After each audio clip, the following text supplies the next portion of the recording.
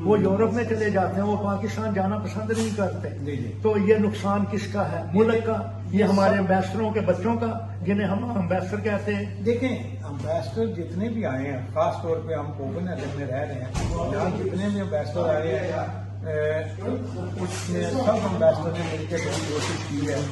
اس کو آسان کیا، انہوں نے ویزے کے لیے ساری کوشش کی، آپ بھی کر رہے ہیں. لیکن پرابلم یہ ہے کہ ہمارے بچوں کو پاکستان میں جس وقت جاتے ہیں تو وہ کہتے ہیں ہمیں وہاں تحفظ نہیں ہے، سیفٹی نہیں ہے. جس وقت وہ ایئرپورٹ پہ جاتے ہیں تو وہاں جو عملہ بیٹھا ہوا ہے ان کے اخلاق سے، برتاؤ کی وجہ سے یہ بچے وہاں جانا پسند نہیں کرتے. یہی بچے آج دیکھ لیں ترکی ہے، یہاں کے جتنے بچے ہیں تقریباً یہاں 35,000 پاکستانی آبادی ہے. تو 35,000 سے کم از کم 20,000 ہر سال جو لوگ ہیں وہ ترکی جاتے ہیں چھٹیاں گزارنے کے لیے. اپنے ملک میں نہیں جاتے، اپنے ملک میں ہم جاتے ہیں. جو پہلے یہاں لوگ آئے تھے اور یا ہمارے بزرگ جو ہیں وہ جاتے ہیں ان کا پیچھے. لیکن جتنی ینگ جنریشن یہاں پیدا ہوئی ہے وہ وہاں جانا پسند اس لیے نہیں کرتے کہ وہاں قانون کی حکمرانی نہیں ہے. اور خاص طور پہ ہمیں چاہیے کہ ایئرپورٹ پہ ایسے عملہ بٹھائیں، ایسا عملہ ہو جو اخلاق کے ساتھ آپ کے ساتھ گفتگو کرے، پیار سے آپ کے ساتھ گفتگو کرے. تو یہی بچے دیکھیں یہ ہمیشہ چھٹیاں گزارنے کے لیے پاکستان جائیں گے اور وہیں جا کر کام کریں گے. میں چھوٹا سا آپ کو ایک واقعہ بتاؤں. میری ڈاکٹر سے ملاقات ہوئی لاہور میں، ان کا ماڈل ٹاؤن میں کلینک تھا. تو میں نے انہیں کہا کہ ہم لوگ تو جاتے ہیں یہاں دانت ٹھیک کرانے کے لیے، اگر دانت کی پرابلم ہو تو ڈینمارک میں دانت بڑے مہنگے ہیں تو ہم ترکی جاتے ہیں. تو اس نے مجھے کہا کہ جی میں، وہ سوئٹزرلینڈ سے پڑھ کے گئے ہوئے ہیں، تو انہوں نے کہا کہ میں آپ کو ہوٹلنگ، ٹرانسپورٹ سب دوں گا اور ترکی سے میں آدھا بل لوں گا. بنا کر پاکستان جو سوئٹزرلینڈ سے کم نہیں ہے اس کو دیکھنے کے لیے یہاں سے اگر یہ جائیں تو کیا اس سلسلے میں سفارت خانہ پاکستان کوئی رول ادا کر سکتا ہے؟ جی آپ نے بہت اچھا سوال کیا میرے صاحب. ٹورزم کے لیے سب سے زیادہ جو کردار ادا کر سکتا ہے تو وہ ہمارا سفارت خانہ کر سکتا ہے. ٹھیک. ان قریب انشاءاللہ ہم ایک وفد کی صورت میں ہمارے نئے امبیسڈر صاحب آئے ہیں، شعیب سرور صاحب، ہم ان سے ملاقات کریں گے اور انہیں کہیں گے کہ یہاں جو ٹورزم دیکھیں، پاکستان میں ٹورزم آپ دیکھیں، ہمارے پاس دنیا کی ہر چیز موجود ہے، پہاڑوں سے لے کر میدانی علاقوں تک، سمندر سے لے کر دریاؤں تک، ہمارے پاس ہر چیز اللہ کی دی ہوئی ہے اور دلکش نظارے ہیں وہاں. آپ ہمارے شمالی علاقہ جات میں چلے جائیں اور دوسری جگہوں پہ چلے جائیں، آپ سندھ میں چلے جائیں، ذات کشمیر میں چلے جائیں، ہمارے تو وہاں گھومنے پھرنے کے لیے ہر جگہ موجود ہے، ہر قسم کا موسم ہے یہاں. اس کے لیے میں نے اور میرے کچھ دوستوں نے یہ پلان بنایا ہوا ہے کہ ہم ان قریب امبیسڈر صاحب سے جا کر میٹنگ کریں گے. حالانکہ ان کے پاس بہت کام ہے، جس وقت سے وہ آئے ہیں وہ کسی کی ذمہ داری لگا یہاں ان نے میرا جو میرے اپنے ذہن میں آ رہا ہے کہ ہم انہیں کہیں گے کہ ڈاکٹر شمائلہ جو وہاں یہاں فرسٹ سیکٹری ہے ان کی یہ ڈیوٹی لگائیں کہ وہ ٹورزم پہ کام کریں. اور ہم سب، میں ساری پاکستانی کمیونٹی کو یہ ریکویسٹ کروں گا، یہاں ہماری جتنی سوسائٹیز ہیں ان سب کے ایک ایک دو بندے لے کر ایک کمیٹی بنائی جائے کہ وہ یہ ٹورزم پہ کام کریں. اور ہمیں کوشش کرنی چاہیے کہ یہاں سے زیادہ ٹورزم لوگ ہم لے کر پاکستان جائیں، وہاں ہوٹلوں کے ساتھ بات کریں اور وہاں ہم جتنے بھی ٹریول ایجنسیز ہیں ان کے ساتھ بات کریں. اور جتنے وہاں آپ کے سامنے جتنے مثلا ٹرانسپورٹ والے ہیں، کسی ٹرانسپورٹ کے ساتھ جو لیگل ٹرانسپورٹ وہاں چلتی ہے، کریم ہے، دوسری اور ایئر لائنیں چلتی ہیں، اپنے ٹرانسپورٹ چلتی ہیں، ان کے ساتھ ہمارا ایک پیکج ہو کہ وہ ہمیں ٹورزم کے لیے لے کے جائیں اور ان کے ساتھ ایک آپ کا کرایہ طے ہو، اس کے مطابق ہماری سیکورٹی ایجنسیز ہیں وہاں ان کو بھی اس کے بارے میں پتا ہو کہ اس سے بہتری اور کوئی نہیں ہو سکتی. ہمارے بچے بھی جائیں گے اور خوش ہو کے جائیں گے. میں ابھی آپ ریسنٹلی آپ چھوٹے بچوں کو لے کر جائیں تو وہاں سے ان کا آنے کا دل ہی نہیں کرتا.